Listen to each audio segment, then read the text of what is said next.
அனைவருக்கும் வணக்கம். நம்ம group 4 current affairs point of வியூல நிறைய விஷயங்களை நம்ம தொடர்ச்சியாக பார்த்துட்டே வரோம். நம்ம இன்டர்நேஷனல் ஆர்கனைசேஷன் பார்த்துருந்தோம், அவார்ட்ஸ் பார்த்துருந்தோம். அந்த வரிசையில் இப்போ இருக்கக்கூடிய இம்பார்ட்டன்ட் ஆப்ரேஷன்ஸ் எல்லாத்தையுமே பார்த்துறோம். ஸோ சமீபத்தில் பார்த்தோம்னா நிறைய கான்ஃப்ளிக்ட் அப்படிங்கிறது நடந்துச்சு, ஓகேங்களா? ஸோ நமக்கு கோவிட் டைம்ஸ், அதுக்கு முன்னாடி இருக்கக்கூடிய ஆப்ரேஷன்ஸ், இந்த கடந்த ஒரு 10 வருஷத்தில் இருந்த இந்தியன் கவர்மெண்ட்டோட இம்பார்ட்டன்டான ஆப்ரேஷன்ஸ் எல்லாத்தையுமே பார்த்துறோம். ஏன்னா சமீபத்தில் நிறைய ஆப்ரேஷன் பண்ணியிருந்தாங்க, ஓகேங்களா? எக்ஸாம்பிளுக்கு இஸ்ரேலில் போர் நடந்துச்சு, அங்கே இருக்கக்கூடிய இந்தியர்களை இந்தியாவுக்கு கூட்டிட்டு வந்தாங்க. தாலிபான் வந்து ஆப்கானிஸ்தானை கண்ட்ரோல் எடுத்ததுக்கு அப்புறமா அங்க இருக்கக்கூடிய இந்தியர்களை இந்தியாவுக்கு கூட்டிட்டு வந்தாங்க. ஸோ அந்த மாதிரி நிறைய விஷயங்கள் சமீபத்தில் ஒரு 2-3 வருஷத்துல நிறைய நடந்துச்சு. ஸோ இந்த வரிசையில பாக்குறப்போ இந்தியாவில் நடந்த ரொம்ப முக்கியமான இந்தியன் கவர்மெண்டால எடுத்துட்டு வரப்பட்ட ரொம்ப முக்கியமான ஆபரேஷன்ஸ் எல்லாமே நம்ம ஒரு செட்டா நம்ம பார்த்துறோம், சரிங்களா? ஸோ அதுல இருக்கக்கூடிய ஃபர்ஸ்ட் முக்கியமான விஷயம் என்ன அப்படின்னு பார்த்தோம்னா வந்தே பாரத் மிஷன் அப்படின்னு சொல்றாங்க. இந்த வந்தே பாரத் மிஷன் அப்படிங்கிறது ரொம்ப ரொம்ப முக்கியமான ஒரு விஷயம், ஓகேங்களா? இது வரைக்கும் எக்ஸாம்ல கேட்கல, ஆனால் கேட்கறதுக்கு வாய்ப்புகள் இருக்கு. ஏன்னா சமீபத்தில் அதிகமாக வந்துருச்சு இல்லையா ஆபரேஷன்ஸ் அப்படின்னு சொல்லி. ஸோ வந்தே பாரத் மிஷன் அப்படிங்கிறது ஒன்றும் கிடையாது. நமக்கு கொரோனா காலகட்டம் பொது முடக்கம் அப்படிங்கிறது இருந்துச்சு, லாக்டவுன் அப்படிங்கிறது அது ஒரு நார்மலைஸ் ஆச்சு. அப்போ இந்தியன்ஸ் வெளியில நிறைய ஊர்களில் இருந்தாங்க, அவங்கள இந்தியாவுக்கு கூட்டிட்டு வரதுக்காக கொண்டு வரப்பட்ட ஒரு பிக்கஸ்ட் சிவிலியன் எவாக்குவேஷன் அப்படிங்கிறத நம்ம என்ன சொல்றோம், இந்த வந்தே பாரத் மிஷன் அப்படின்னு சொல்றோம். வந்தே பாரத் அப்படிங்கிறது நமக்கு மினிஸ்ட்ரி ஆஃப் சிவில் ஏவியேஷன் தான் கொண்டு வந்தாங்க. ஏன் அதை நம்ம தனியா பார்க்கிறோம் அப்படின்னு பார்த்தோம்னா, நமக்கு இந்தியர்கள் வந்து வெளிநாடுகளில் நிறைய இடத்துல இருந்தாங்க, அவங்கள விமானம் மூலயமா கூட்டிட்டு வந்ததை வந்தே பாரத் அப்படின்னு சொல்றோம், கப்பல் வழியாக கூட்டிட்டு வந்ததை சமுத்திர சேது அப்படின்னு சொல்லி சொல்றோம், ஓகேங்களா? அப்ப 2 விதமான ஆபரேஷன் இருக்கனால நம்ம தனித்தனியா பார்க்கிறோம். இந்தியர்களை கூட்டிட்டு வந்த இந்த ஆபரேஷன் கொரோனா காலகட்டத்தில் நடந்த ஒரு விஷயம். Vande Bharat mission corona time பீரியட்ல நடந்துச்சு அப்படிங்கிறது ஞாபகம் வச்சுங்க. அடுத்தது பார்த்தோம் அப்படின்னா ஆபரேஷன் தோஸ்த் சமீபத்தில் நடந்தது. அதாவது டர்க்கி, சிரியா இவங்கெல்லாம் பக்கத்தில் இருக்கக்கூடிய இஸ்ரேல், டர்க்கி, சிரியா, ஜார்டன் இவங்கெல்லாம் பார்த்தோம்னா லெபனான் இவங்கெல்லாம் பக்கத்தில் இருக்கக்கூடிய நாடு. இந்த டர்க்கி சிரியாவில் என்ன ஆச்சு அப்படின்னு பார்த்தோம்னா ஒரு மிகப்பெரிய நிலநடுக்கம், ஓகேங்களா? ரிக்டர் அளவில் பார்க்குறப்ப 7.8 அப்படிங்கிற அளவில் ஒரு மிகப்பெரிய நிலநடுக்கம் ஏற்பட்டுச்சு.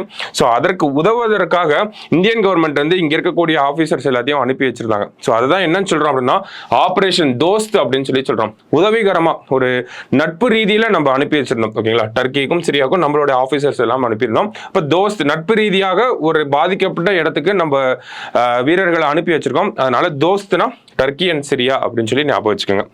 அடுத்தது பார்த்தோம் அப்படின்னா ஆபரேஷன் கங்கா. ஆபரேஷன் கங்கா அப்படிங்கிறத எப்போ கொண்டு வரோம் அப்படின்னா 2022. ஏன் அப்படின்னு பார்த்தோம்னா நமக்கு பிப்ரவரி 24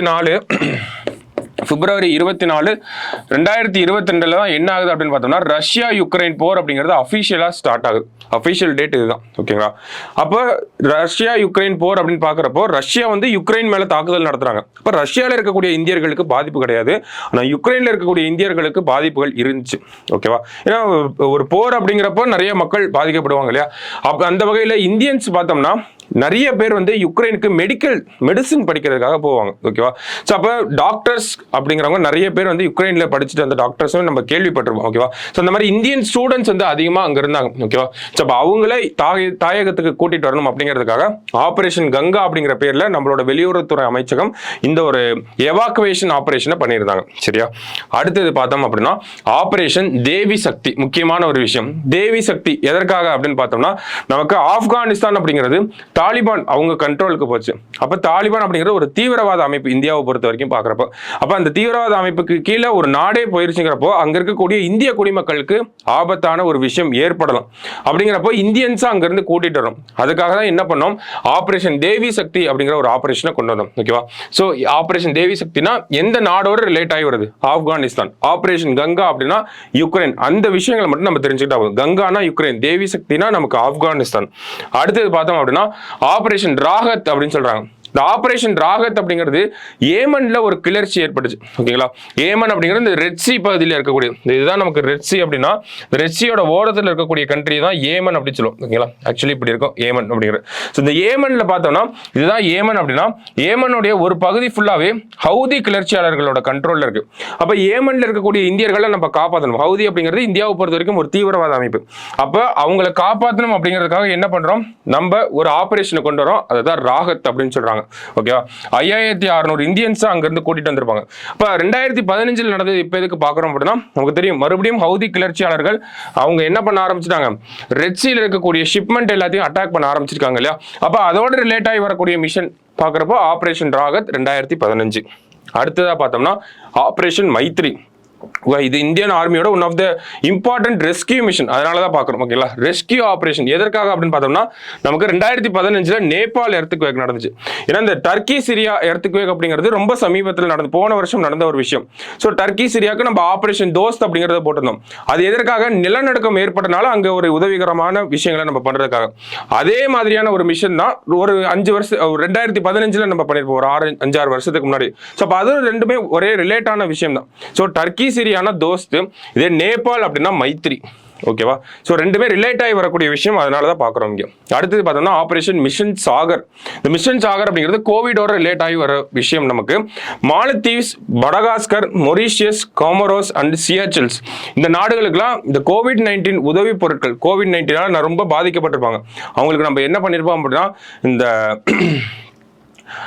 வேக்சின்ஸ், மருத்துவ தேவைக்கு தேவையான பொருட்கள் இதெல்லாமே நம்ம கொடுத்துருப்போம். ஓகேங்களா, இந்த சாகர் அப்படிங்கிறதுக்கே ஒரு ஃபுல் ஃபார்ம் இருக்கு. என்ன அப்படின்னு பார்த்தோம்னா, சாகர் அப்படின்னா என்னன்னு சொல்றாங்க அப்படின்னு பார்த்தோம்னா,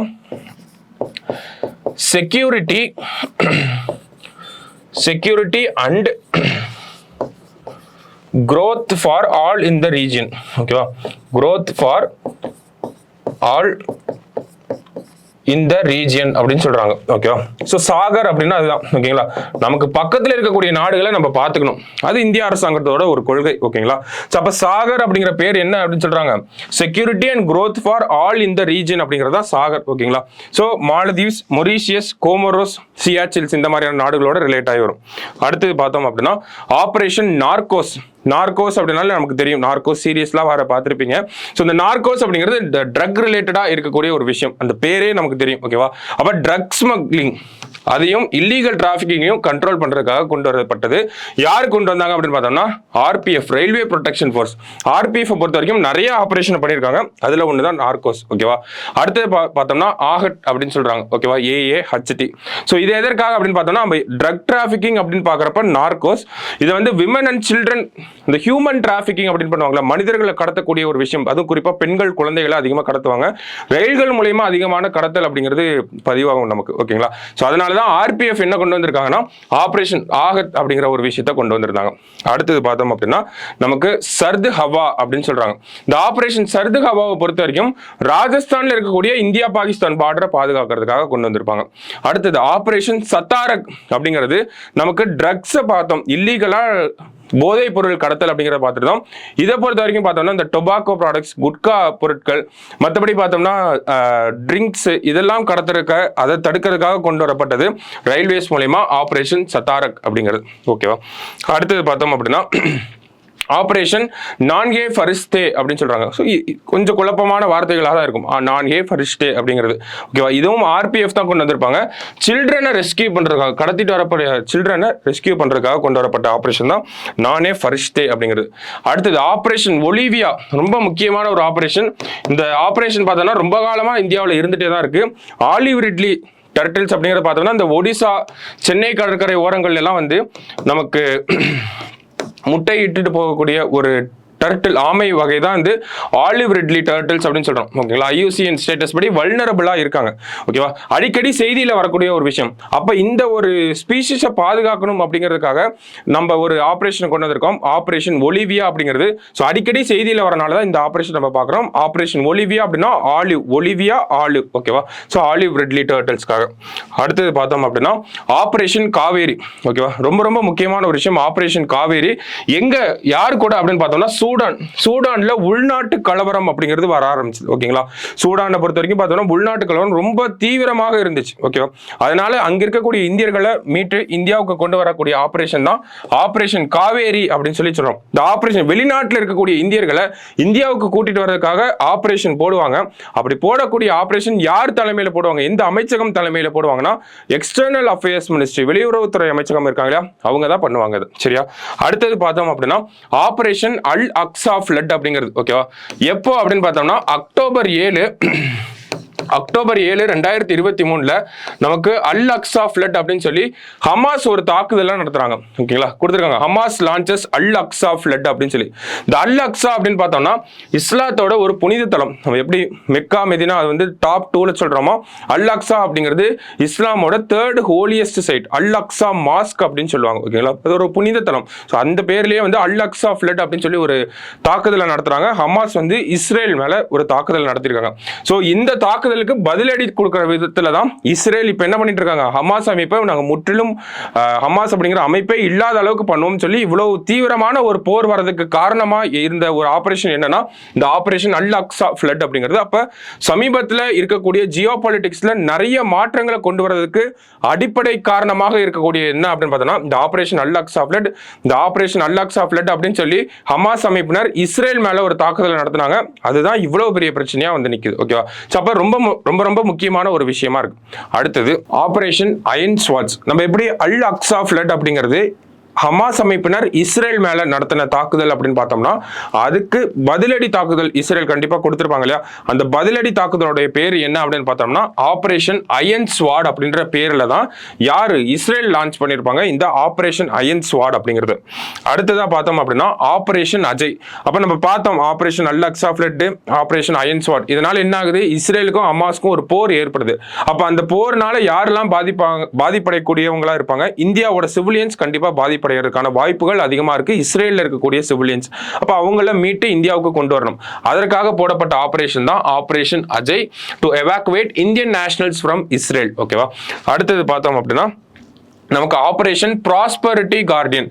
ஸோ இந்த என்ன ப்ராஸ்பரிட்டி கார்டியன் அப்படின்னு பார்த்தோம்னா நமக்கு இததான் ரெட் சி அப்படின்னு சொல்றோம். ஓகேவா, இந்த ரெட் சீல இங்க இருக்கக்கூடிய நாடு தான் என்ன அப்படின்னு பார்த்தோம்னா நமக்கு ஏமன் அப்படிங்கிற நாடு.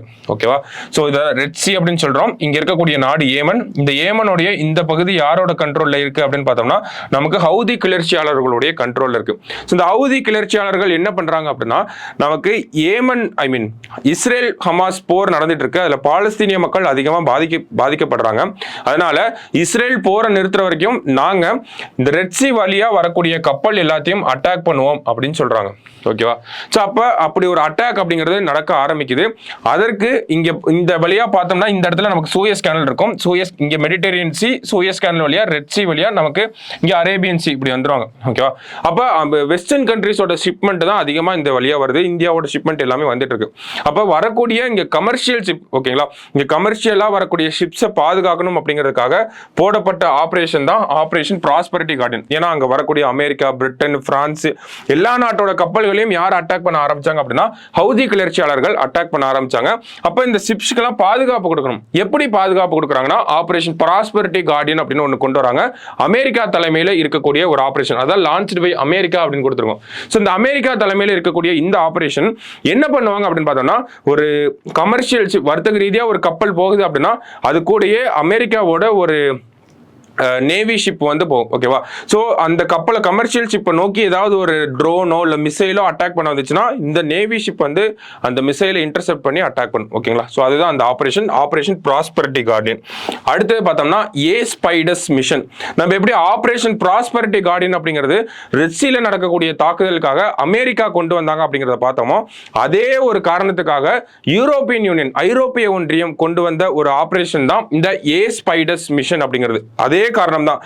ஷிப்பு போகும், பக்கத்துலேயே உங்களோட ராணுவ கப்பலும் போகும். ஏதாவது அட்டாக் வந்துச்சுன்னா இந்த ராணுவ கப்பல் அந்த ஷிப்பை வந்து காப்பாற்றிடும். அப்ப இந்த ஸ்பைடஸ் அப்படிங்கிற இந்த வார்த்தைக்கு ஒரு அர்த்தம் இருக்கு. கிரீக் வார்த்தையா இருக்கு, கிரேக்க வார்த்தையா இருக்கு. ஓகேங்களா, கிரீக் டேர்ம். இதனுடைய மீனிங் என்ன அப்படின்னு பார்த்தோம்னா ஷீல்ட் அப்படின்னு சொல்றாங்க. ஓகேவா, ஷீல்ட் அப்படிங்கிறதா இதோட மீனிங். அதாவது போகக்கூடிய கப்பலுக்கு ஒரு பாதுகாப்பு, ஒரு ஷீல்டு மாதிரி இருக்கக்கூடிய ஒரு மிஷன். ஓகேவா, அதுதான் ஸ்பைடஸ் மிஷன். யாரு அப்படின்னா யூரோப்பியன் யூனியன் கொண்டு வந்திருக்காங்க. ஸோ அடுத்ததா பார்த்தோம்னா கடைசியா இந்தியா கவர்மெண்ட் வந்து கொண்டு வந்த ஆபரேஷன் இந்திராவதி மார்ச் மாசம் வந்திருக்கு. ஓகேவா, இந்த ஆபரேஷன் இந்திராவதியை பொறுத்த வரைக்கும் பார்த்தோம்னா ஹைத்தி அப்படிங்கிற இந்த நாட்டில் ஒரு கலவர மாதிரியான ஒரு சிச்சுவேஷன் வந்திருக்கும். அதனால அங்க இருக்கக்கூடிய இந்தியன்ஸை காப்பாற்றணும். இந்தியன்ஸை காப்பாற்றி இதுக்கு முன்னாடி பார்த்த மிஷன் எல்லாம் இப்போ இஸ்ரேலே எடுத்துக்கிட்டோம்னா ஆபரேஷன் அஜய்ல என்ன பண்ணிருப்போம், இஸ்ரேல்ல இருக்கக்கூடிய இந்தியன்ஸை கூட்டிட்டு இந்தியாவுக்கு வந்திருப்போம். ஆனா இந்த ஒரு ஆபரேஷன்ல மட்டும்தான் ஹைத்தியில இருக்கக்கூடிய இந்தியன்ஸை கூட்டிட்டு நம்ம டொமினிக்கன் ரிபப்ளிக் அப்படிங்கிற இந்த நாட்டுக்கு இந்தியன்ஸை கூட்டிட்டு போயிருப்போம். ஓகேவா, ஹைத்தியில் இருக்கக்கூடிய இந்தியன்ஸை இந்தியாவுக்கு கூட்டிட்டு வரல, ஹைத்தியில் இருக்கக்கூடிய இந்தியன்ஸை எங்க கூட்டிட்டு போயிருக்கோம், டொமினிக்கன் ரிப்பப்ளிக்கு கூட்டு போயிருக்கோம். ஓகேவா, அப்ப ஆபரேஷன் இந்திராவதி அப்படின்னா ஹைத்தி அப்படிங்கிறது நமக்கு ஞாபகம் வரணும். சரிங்களா, அப்ப ஒரு சமீப காலத்தில் நடந்த ஆப்ரேஷன்ஸ் அதனுடைய ரிலேட் ஆகி இருக்கக்கூடிய ப்ரீவியஸ் இயர் பாஸ்ட்ல இருந்த ஆப்ரேஷன்ஸ் எல்லாத்தையும் தான் நம்ம இந்த ஒரு வீடியோவில் பார்த்துருக்கோம். ஓகேவா, ஸோ இதுல இருந்து நமக்கு மேட்ச்ல கேட்கறது கூட வாய்ப்புகள் இருக்கு, இல்லை டைரக்ட் கொஸ்டினாவே வரதுக்கும் வாய்ப்புகள் இருக்கு. ஸோ இதெல்லாம் ஈஸியா நம்ம ஸ்கோர் பண்ணக்கூடிய ஏரியாஸ், இதெல்லாம் தெரியாம விட்டுட்டு நம்ம வந்துடக்கூடாது. ஓகேவா, ஸோ அதற்காக தான் எல்லா ஆப்ரேஷனும் இதெல்லாம் ரிலேட் ஆகுது அப்படிங்கிறதெல்லாம் பார்த்து நம்ம கம்பைல் பண்ணி இந்த இடத்துல ஒரு வீடியோவை பார்த்துருக்கோம். சரிங்களா, ஸோ இதெல்லாம் பார்த்துட்டு போங்க, உங்களுக்கு ஈஸியா மார்க் ஸ்கோர் பண்ணக்கூடிய ஏரியாஸ் எல்லாம். ஸோ எக்ஸாம் எல்லாரும் நல்லா அட்டன் பண்ணுங்க. Thank you, all the best.